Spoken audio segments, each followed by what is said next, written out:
नमस्कार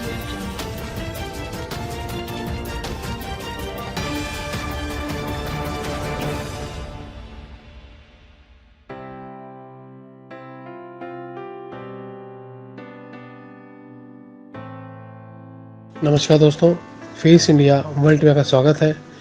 railway board में रमेश रतन चंद जी बने यात्री सेवा समिति के चेयरमैन। जी हाँ, हम बात कर रहे हैं एक ऐसे शख्स की जिनकी छवि बहुत अच्छी है। इनका काम करने का तरीका बहुत अलग है। ये जो भी कार्य करते हैं पूरी निष्ठा और संयम के साथ करते हैं।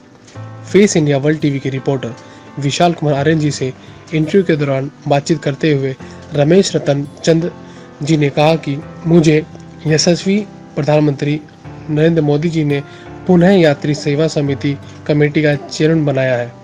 मैं उनका तहे दिल से आभार व्यक्त करता हूं और वादा करता हूं कि मोदी जी द्वारा दी गई जिम्मेदारी को पूरी निष्ठा के साथ निभाऊंगा और रेलवे में आने वाली हर एक छोटी छोटी समस्या को बारीकी से देखने के बाद उनका खुद समाधान भी करूंगा।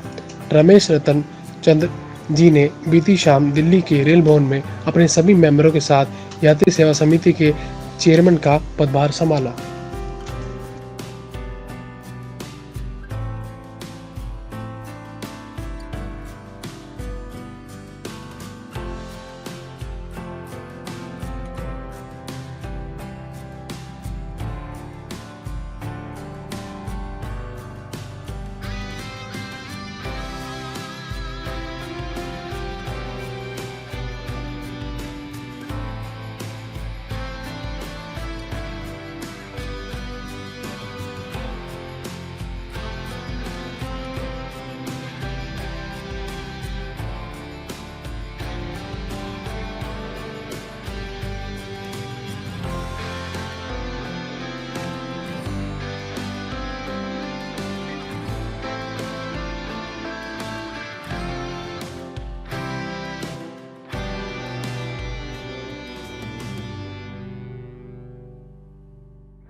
जो बोले सो निर्भय। बोल संत गुरु रविदास महाराज की जय। बोले सो निर्भय श्री सतगुरु रविदास जी महाराज की जय। माला सूरज माला। चलिए, बहुत बहुत धन्यवाद। नमस्कार दोस्तों, फेस इंडिया वर्ल्ड में का स्वागत है। इससे मौजूदा रेल भवन में आपको बता दें कि रमेश चंद्र रतन जी दोबारा से पीएससी कमेटी के चेयरमैन बन गए हैं। सबसे पहले आपको सर बधाई देते हैं कि आप रेलवे बोर्ड में जो है पीएससी कमेटी के चेयरमैन बन गए हैं। तो आज आपको सर कैसा लग रहा है? ये तो बधाई मैं नहीं बल्कि मैं तो अपने यशस्वी प्रधानमंत्री माननीय नरेंद्र मोदी जी और भारतीय जनता पार्टी के शीर्ष नेतृत्व माननीय नड्डा जी पार्टी को देना चाहूंगा। जो मुझे दायित्व मिला और मेरे जीवन की कटिबद्धता रही है, जो दायित्व मुझसे मिलता है उसे बहुत कमिटमेंट के साथ और बहुत ही पंक्चुअल होकर के, अनुशासित होकर के कार्य करने की मेरी जीवन की शैली है, वो किया है। मुझे पिछले टाइम पर जो चेयरमैनशिप मिला 2 वर्ष का जो टाइम होता है, लेकिन कोरोना और लोकसभा चुनाव के उसमें अल्प अवधि में यात्री सुखद आनंद लेते हुए गंतव्य स्थान में पहुंचे, वो मैंने चिंता की। और रेलवे में असली साहित्य नविके वो चिंता की। पीने का पानी चाहे स्टेशन हो, चाहे प्लेटफार्म, चाहे पेंट्री कार में हो, वो सारी बेहतरीन चिंता करने का कार्य किया। लेकिन ये जब कर पाया मैं, जब सरकार का और अधिकारी कर्मचारियों का भी सामंजस्य मिला। मेरे 16 आदमी की टीम थी, अब मेरे 24 आदमी का मेरा कुनबा बड़ा हो गया है, तो मैं कुछ अच्छा कर पाऊं ये मेरे स्वभाव में है। और अभी संगठन में बीजेपी मुख्यालय कार्यक्रम हुआ था, तो शीर्ष नेतृत्व ने मैं उनको आभार प्रकट किया।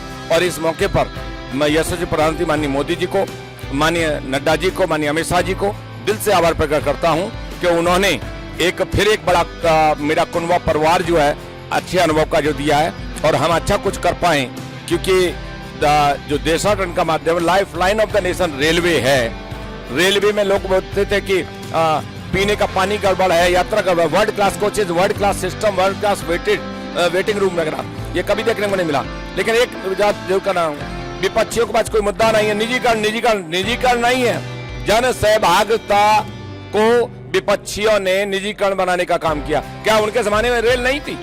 लेकिन 24/7 कोरोना के टाइम पर भारतीय रेल ने जो ऐतिहासिक कार्य किया, कर्मचारियों को भी धन्यवाद देता हूं, अधिकारियों को भी धन्यवाद देता हूं कि घर घर तक जो है बिजली, पानी, खाद्य सामग्री और उपकरण पहुंचे।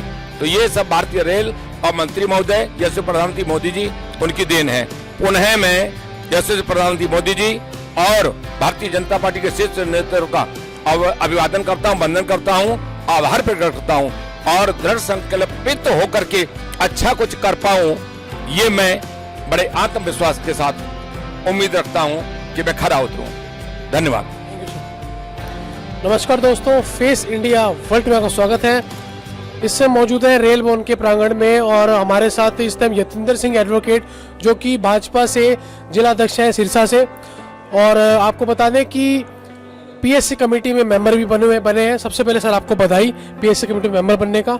सर आज जो सर ने अपने चेयरमैन साहब ने जो आज सीट पे अपने लिया है, सीटिंग लिया है, तो इसके उनके बारे में आप क्या कहना चाहेंगे? सबसे पहले तो मैं आपके चैनल का आभार व्यक्त करता हूं कि आपने मुझे चैनल के माध्यम से आमजन से रूबरू होने का अवसर दिया है। आज हमारे पीएससी रेलवे बोर्ड के चेयरमैन श्री रमेश चंद्र रत्न जी ने कार्यभार संभाला है। जैसा कि आपको विदित है कि दूसरी बार इनको माननीय नरेंद्र मोदी जी के नेतृत्व में पीएससी बोर्ड के चेयरमैन के रूप में कार्य करने का एक अवसर मिला है। उनका यह मनोनीत किया जाना ये दर्शाता है कि उनकी जो कार्यशैली है बहुत ही अच्छी है। उसको देखते हुए उन्हें जो अवसर मिला है, उन्होंने अपने पिछले कार्यकाल में, वर्तमान कार्यकाल में भी उनका एकमात्र मिशन है कि माननीय मोदी जी ने, हमारे माननीय रेल मंत्री जी ने, हमारे राष्ट्रीय अध्यक्ष जेपी नड्डा जी ने जो दायित्व दिया है उसको बखूबी निभाया जाए। रेलवे में जो लोग यात्रा करते हैं, हमारे देश के लोग, उनके रेल में एंटर होने से लेकर के वापसी घर तक के जो भी सुविधाएं हैं उनको बड़े अच्छे से देखा जाए, उनमें जो भी कमी है उसको दूर किया जाए। इस तरह से अपने इसी उद्देश्य में रखते हुए इसी कमेटी के सदस्य के रूप में मुझे भी अवसर मिला है। तो हम सब ये प्रयास करेंगे कि माननीय मोदी जी का जो एक विज़न है कि स्वच्छ रेल और सुगम रेल, उसको सार्थक किया जाए। रेल में जो भी सुविधाएं हैं यात्रियों के लिए, चाहे वो रेलवे स्टेशन पे हैं, चाहे वो रेल के अंदर हैं, कोई असुविधा उन्हें ना हो, और वहाँ जो भी असुविधा उनके बारे में तुरंत प्रभाव से सुझाव देते हुए रेल मंत्रालय के माध्यम से उन्हें सुनिश्चित किया जाएगा कि उस सुविधाएं रहें, असुविधा में ना बदलें।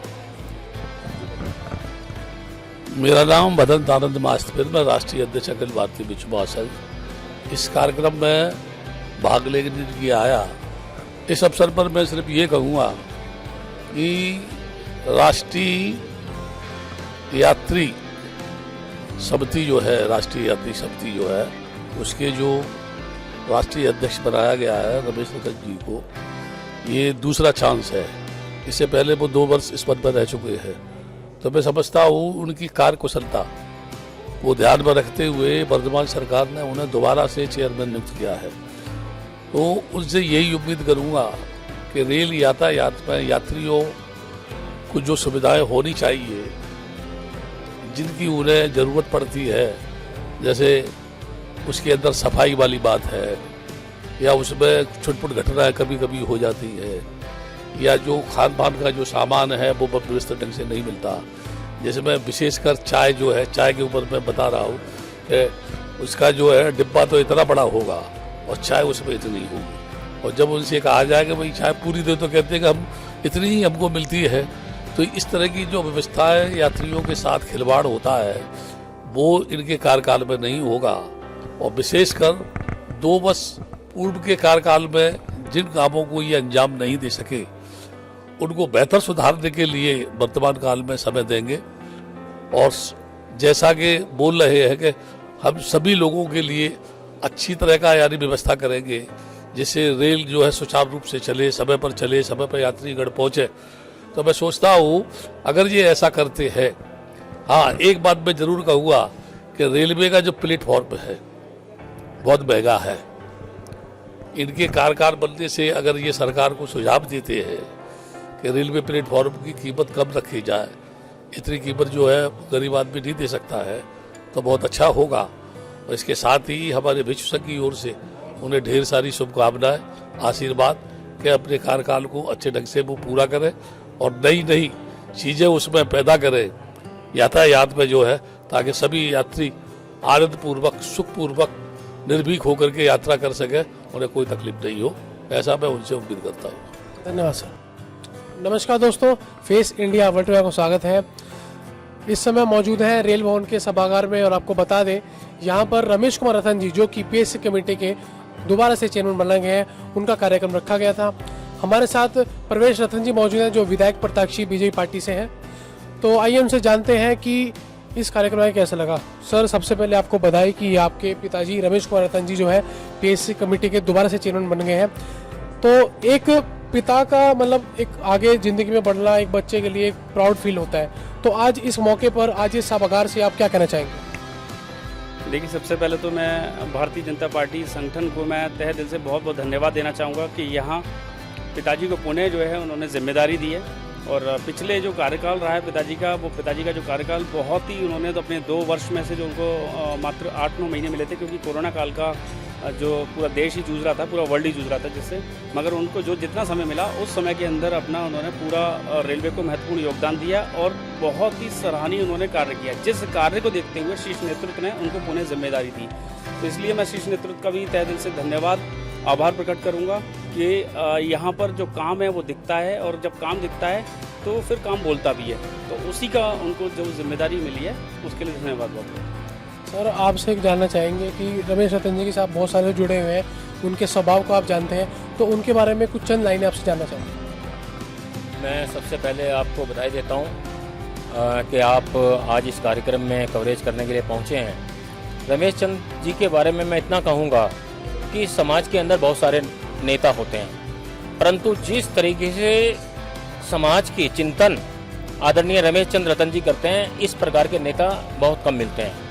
आज जो इतना बड़ा समाज बड़ी संख्या में यहाँ रमेश चंद्र रतन जी का अभिनंदन करने के लिए पहुँचा, वो इसीलिए पहुँचा कि रमेश चंद्र जी का जो व्यवहार है और समाज के प्रति जो इनका चिंतन है, और कभी भी समाज पर कोई संकट आता है उसके साथ हर वक्त जो खड़ा होते हैं ये, और उस खड़ा होकर ये नहीं कि खड़ा होना साथ, उस काम को मंजिल तक पहुँचाने में जितना तत्परता के साथ यह कार्य करते हैं, इसी की लोकप्रियता के कारण समाज इनसे जुड़ा रहता है।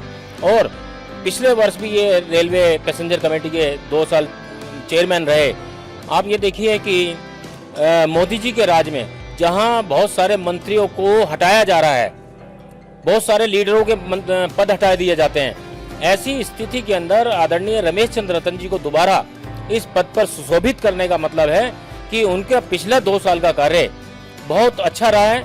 उस अच्छे रहने के कारण ही वह मोदी जी की दूसरी सेकंड पारी में उनकी गुड लिस्ट में आदरणीय रमेश जी का नाम है, जिसके कारण उनको दोबारा से इस पद पर मनोनीत किया गया है। मैं श्री गुरु रविदास जन्म उत्सव कमेटी की तमाम साथियों की ओर से और पूरे दिल्ली के समाज की ओर से आदरणीय मोदी जी का धन्यवाद करता हूं, और पूरे जो उनका शीर्ष नेतृत्व है उनको भी धन्यवाद करता हूं कि हमारे समाज के बहुत बुद्धिजीवी सम्मानित जन आदरणीय रमेश चंद्र जी पर विश्वास रख के दोबारा उनको चेयरमैन बनाया।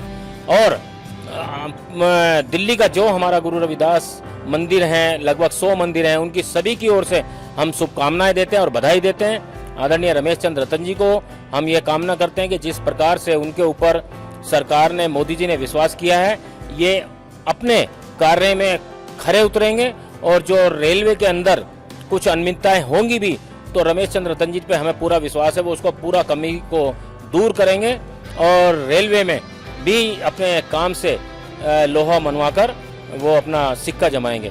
इन्हीं शुभकामनाओं के साथ एक बार पुनः मैं रमेश चंद्र रतन जी को बधाई देता हूँ। बहुत बहुत धन्यवाद।